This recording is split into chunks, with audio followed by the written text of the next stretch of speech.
경제 뉴스 큐레이션. 저는 코너지기 배아량 리포터입니다. 어렵고 복잡한 경제 한 큐에 정리해 주실 김큐, 안녕하세요. 네, 어서 오십시오. 한 주 잘 보내셨습니까? 잘 보냈는데 제가 엄청 빠른 걸음으로 걸어갔거든요. 왜요? 궁금한 게 너무 급해가지고요. 눈에서 보여요. 공매도 이게 막 저한테 이렇게 막 써져 혹시 있는데. 이마에 써 있었나요? 네, 이마에도 써 있고 눈에도 써 있어요. 그랬어요. 제가 이거 지우고 올라 그랬는데 네. 제가 지난 주말에요. 공매도 금지 조치 발표됐잖아요. 저희 방송할 때 그 조치 얘기 드렸죠. 그렇죠. 월요일 날 주식시장 이거 뭐 빨간불 보니까 네. 제 막 피가 끓는 그런 기분을 잠깐 느꼈는데 네. 그래서 이제 공매도도 없고 주가 이제 다시 괜찮나 보다. 나 이제 플러스로 전환하나 보다. 약간 미소를 띄려고 할 때 다시 입꼬리가 쓱 내려가더라고요. 왜 그런 거예요? 야, 주식시장의 모든 걸 어떻게 제가 다 알겠습니까? 왜 그럽니까 이거? 좀 흥분했던 시장이 냉정을 좀 찾고 있다. 네. 뭐 이렇게 표현을 해야 될 것 같고요. 지난번에 제가 한번 고무줄 얘기 드린 적이 있어요. 이렇게 한번 네. 잡아당겼다가 고무줄을 놓으면 고무줄이 바로 제자리로 돌아오는 게 아니라 약간 반복을 한다. 네. 뭐 진자의 추처럼 이런 말씀 드린 적이 있는데, 그러니까 수축화 확장을 반복하는 것이죠. 그러니까 워낙 월요일 날 갑작스러운 시장에 뭐 충격 아닌 충격이 확 오니까 주가가 굉장히 뛰었다가 여기에 대한 변동성을 시장이 다시 소화하는 과정을 일주일 동안 겪은 거라고 보이는데요. 네. 이 진동을 지금 다 흡수했다? 이렇게 보기에도 조금 힘든 것 같아서 네. 여진이 조금 남아있는 것 같긴 한데 여진이요? 그 여진의 폭은 좀 많이 줄어있다. 진동의 폭은 많이 줄어든 상태다라고 보여집니다. 제일 중요한 게 이 질문 같은데 또 빠지나요 혹시? 또 빠져요? 이 공매도 금지하면 주식 오르는 거 아니었나요? 공매도 네. 그렇게들 뭐 생각하셨던 분들이 많아서 월요일 날 급등을 했던 것 같아요. 근데 공매도 금지가 네. 결과적으로 주가를 크게 올려두지 못했다는 건 지난 일주일 동안 이제 저희가 경험상으로 이미 확인을 한 거고요. 네.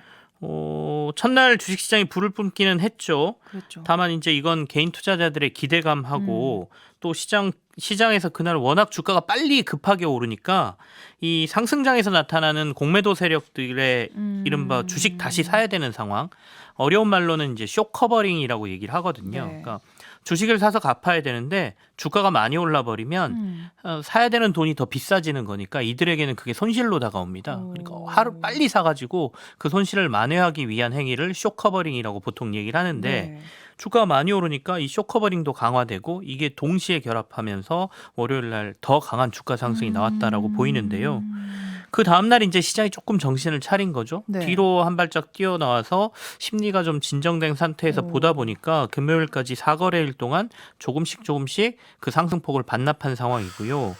또 여쭤볼 게 있습니다. 네. 공매도 때문에 이 2차 전지 관련주들 주가가 엄청 떨어졌다고 했잖아요.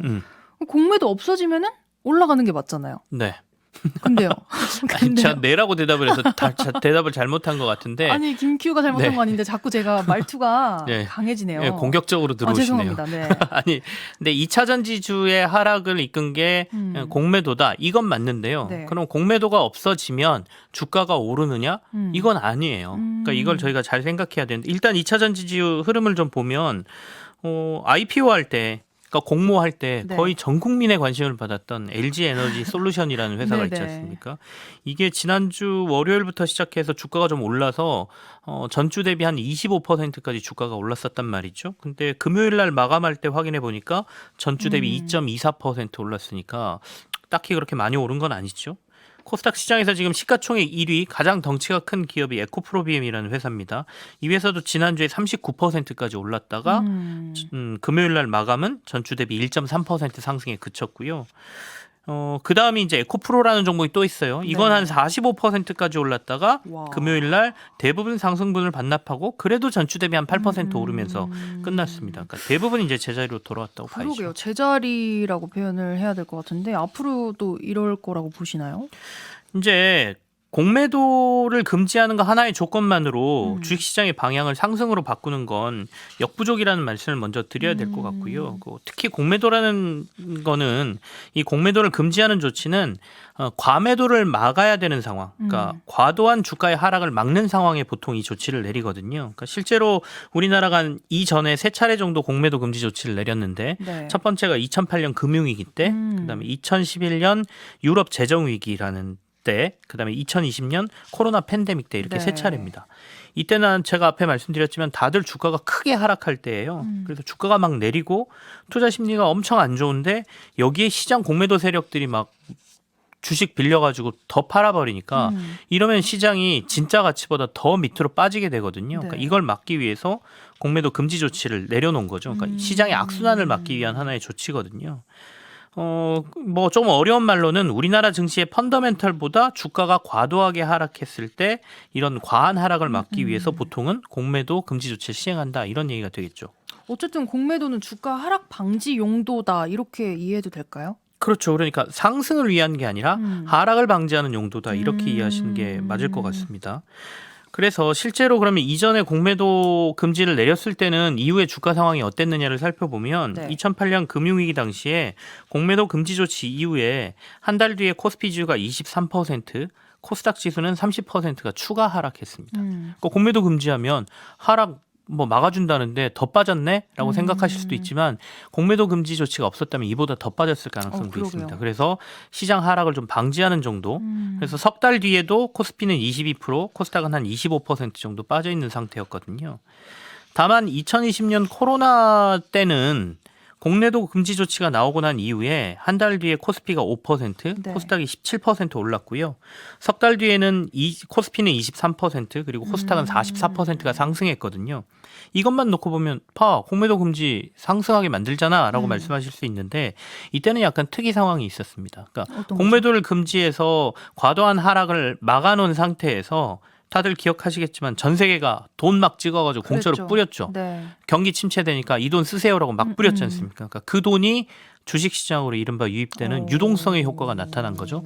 하락은 막혀 있는데 위로 올라갈 수 있는 가능성은 높아졌으니까 네. 이때는 거의 V자 반등이 전 세계에서 나타난 상황. 그러니까 이게 공매도 금지 조치 때문에 나타난 게 아니라 유동성이 급격하게 많이 유입되면서 증시 상승을 이끌었다 이렇게 보셔야 되고 이 당시에 이제 동학개미라고 그래서 많은 개인 투자자분들이 주식시장으로 뛰어드셨으니까 그때 이제 뛰어들었다가 지금 손실 보고 계신 분들이 그렇죠. 꽤 많다 이렇게 제가 듣고 그때 있습니다. 달리기를 해서 뛰어들어가는 게 아니었는데 네. 그러면 이런 조치는 왜 지금 한 건가요? 이게 지금 좀 논란이죠. 그러니까 당국이 공매도 금지 조치를 내놓은 시점에 대한 논란이라고 보이는데요. 그러니까 조금은 전격적인 발표라고 저희가 봐야 되지 않습니까? 물론 정치권에서 김포 다음 카드가 뭐 공매도다 이런 문자가 뭐 사진에 찍히기도 하고 그래서 논란이 있었습니다만 이 정치권에서 얘기니까 금융시장에서 설마 이렇게 빨리 나오겠어라고 했는데 굉장히 빨리 나왔거든요. 금융시장은 이제 제일 싫어하는 게 불확실성하고 변동성인데 네. 금융당국은 이스라엘하고 팔레스타인 전쟁 때문에 금융시장이 불안하다. 그래서 그런 것들을 막기 위해서 공매도 금지 조치를 내렸다라고 얘기는 하고 있지만 사실상 이런 불안감은 한 1, 2주 전 상황이었던 것 같고요. 정작 공매도 금지 조치가 내려졌던 그 해당 주간에는 시장이 불안감을 좀 딛고 회복하는 구간이었어요. 네. 그러니까 물론 많이 주식을 올랐을 때 사셨던 분들은 지금 아마 손실을 보고 계셔서 뭐가 주식시장이 좋았어라고 하실 수는 있는데 객관적인 지표로 보면 우리나라 증시는 연초 이후에 코스닥하고 코스피가 모두 플러스권에 현재 머무르고 있고요. 물론 소폭이긴 합니다. 그래서 글로벌 금융위기나 뭐 코로나 초기 뭐 이때 막 코스피 지수가 2,000이 깨지네 만에 뭐 코스닥은 뭐 600에 갔네 이런 얘기가 나올 때하고는 상황이 조금 달랐다라고 볼 수 있죠. 그러면은 긴급한 상황에 내릴 조치를 시행할 만한 상황은 아니었다는 얘기네요. 그렇게 보시는 분들도 많습니다. 그러니까 주변을 보면 국제유가도 뭐 배럴당 90달러 중반을 넘어서다가 지금 배럴당 70달러 중반대까지 떨어져 있거든요. 달러 강세도 주춤하고 있고요. 시장을 좀 억누르고 있었던 미국 국채금리 급등도 좀 잠잠해졌습니다. 네. 10년물 미국 국채금리가 5% 이상 갈 거야, 뭐 연 7% 갈 거야, 뭐 이런 얘기 나오던 차에 지금은 이제 4% 중반대로 내려와 있거든요. 네. 그러다 보니까 미국에선 주식시장의 연말 랠리, 이른바 산타 랠리가 나올 것이다라는 기대감이 좀 있는 상황이고 이 분위기가 우리나라 증시까지 조금 전해졌던 상황에서 갑자기 공매도 금지 조치가 나온 거란 말이죠. 오. 당국이 이제 제도 개선을 하려면 일단 막아놓고 개선하고 시행하는 단계가 필요하다라고 말은 하고 있지만 이게 적절한 타이밍이냐라고 보기에는 너무 급작스럽다라고 평가하는 부분도 많습니다. 근데요, 해외 투자자들은 빠져나갈 거다 이런 기사도 있더라고요. 공매도 금지 조치 때문에 외국 투자자들이 빠져나갈 가능성이 있다. 실제로도 조금 그런 우려들을 하고 있는 것 같습니다. 그러니까 외국 언론들이 지금 이번에 한국의 전격적인 공매도 금지 조치를 보도할 때 정치적 고려가 담겨 있는 공매도 금지 조치다라는 표현을 꽤 쓰고 있어요. 네. 그만큼 우리나라를 비롯해서 금융당국들이 공매도 금지 조치를 꺼내는 상황하고는 지금의 한국 상황은 조금 안 맞다 이렇게 보고 있는 것 같아요. 그러다 보니까 내년에 총선을 고려한 조치라고 해석들을 내리는 것이죠. 외국인이 빠져나갈 것이냐의 문제는 섣불리 판단하기는 좀 힘들지만 그럴 수 있다라고 보는 견해는 우리나라가 외국인과 기관에 비해서 공매도 제도가 개인들에게 불리하다 이렇게 얘기를 많이 하지 않습니까? 그래서 네. 기울어진 운동장이다 이렇게 표현을 합니다. 근데 여기서 우리가 공매도 금지 조치를 내려버리면 외국인들 입장에서는 전 세계 증시에서 유일하게 한국이 공매도 금지 조치를 내린 나라. 네. 그러니까 한국이 기울어진 운동장이 되는 거예요. 그러니 굳이 한국의 경제 상황도 지금 딱히 좋지 않고 기업들도 그렇게 돈을 많이 벌지 못하는 상황에서 공매도까지 못하는 시장에 우리가 돈을 투자할 필요는 없다. 이런 판단을 내릴 수도 있는 것이죠. 다른 대안이 많으니까요. 그리고 이번 공매도 금지 조치가 외국 언론들의 해석처럼 정치적 고려가 포함된 일종의 규제라고 본다면 네. 한국은 이제 예측 가능 시장이 아니게 되는 거죠. 언제든 정치적 고려로 또 다른 조치가 내려질 수 있는 규제가 또 내려질 수 있는 시장이다라는 거는 아까 말씀드린 것처럼 예측 가능성이 떨어지고 변동성이 큰 시장이다라는 평가를 받을 수가 있습니다. 우리나라가 MSCI 선진국 지수 편입을 위해서 굉장히 노력을 좀 많이 해왔거든요. 네. 그러니까 이 지수를 보고 글로벌 자금이 투자를 하기 때문에 한국이 그 안에 포함이 되면 많은 자금이 한국으로 들어올 거다라는 기대감이었는데 네. 이번 전격적인 조치가 MSCI 선진국 지수 편입에는 조금은 불리하게 작용할 가능성이 크다라는 게 시장 전문가들의 얘기입니다. 그럼 이게 제도 개선을 얼마나 잘 해내느냐 이게 중요할 것 같은데 공매도 금지 이후에도 공매도가 계속 나온다고 불만이 많습니다. 이거는 왜 그런 건가요? 공매도 전면 금지라고 했지만 예외가 있어요. 네. 시장 조성자하고 유동성 공급자는 예외다 이렇게 되어 있는데요. 그럼 시장 조성자는 뭐고 유동성 공급자는 뭐야? 이렇게들 질문하시잖아요. 그러게요. 물건을 팔려는 사람은 가격을 좀 비싸게 팔고 싶어 하고 네. 물건을 사려는 사람은 싸게 사고 싶어 하잖아요. 그렇죠. 그러다 보니까 항상 시장에는 이 둘 사이에 차이, 갭이라는 게 발생을 합니다.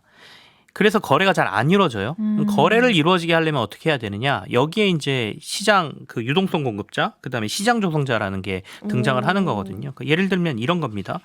팔자는 사람이 1,000원을 제시했고 사자는 사람은 난 800원에 살 거야라고 하면 시장 조성자가 900원을 딱 물건을 내놓습니다. 그러면 200원 차이보다는 100원 차이니까 네. 사거나 팔거는 사람이 이걸 덥석 잡을 가능성이 있죠. 그러면 거래가 이루어지고 위아래 거래도 같이 이루어지는 상황이 만들어지거든요. 그러니까 시장의 일종의 윤활유를 공급하는 역할을 하는 게 유동성 공급자다 이렇게 얘기할 수 있는데요. 그러니까 네. 이들은 이익을 내기 위해서 이 거래를 하는 게 아니고 시장이 원활하게 돌아가기 위해서 하는 사람들입니다. 그래서 이 사람들은 억지로 사고 억지로 팔아야 되는 상황이 만들어지기 때문에 억지로 사고 팔면서 나올 수 있는 손실을 공매도를 통해서 벌충할 수 있도록 만들어주는 거예요. 그래서 이제 그 벌충하는 것을 시장에서는 해지라고 표현을 하거든요. 네. 그래서 해지 수단으로 이 시장 그 조성자들, 유동성 공급자들에게는 이번 공매도 금지 조치가 유예돼 있죠. 예외로 인정됩니다.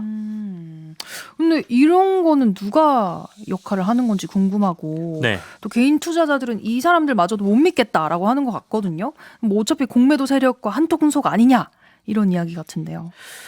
사실은 시장 불신이 공매도에 대해서 너무 큰 것 같기는 하는데 그래도 어떻게 보면 이 시장 조성자들이 이런 불신을 좀 만든 것도 있습니다. 그러니까 시장 조성자는 우리나라 국내 주요 증권사 한 9곳이 네. 이 역할을 하고 있거든요. 근데 종종 금융감독당국에 과징금을 부과를 받았어요. 네. 그러니까 과징금 부과받은 이유가 이들이 시장 조성 역할을 할 때 이른바 공매도에서는 하지 못하는 그러니까 공매도자들이 꼭 해야 되는 업팅 룰이라는 게 있는데 시장 조성자는 이 업팅 룰을 지키지 않아도 되는 특혜를 받고 있거든요. 근데 이걸 이용해서 다른 일들을 해서 과징금을 좀 부과받은 사례들이 있죠.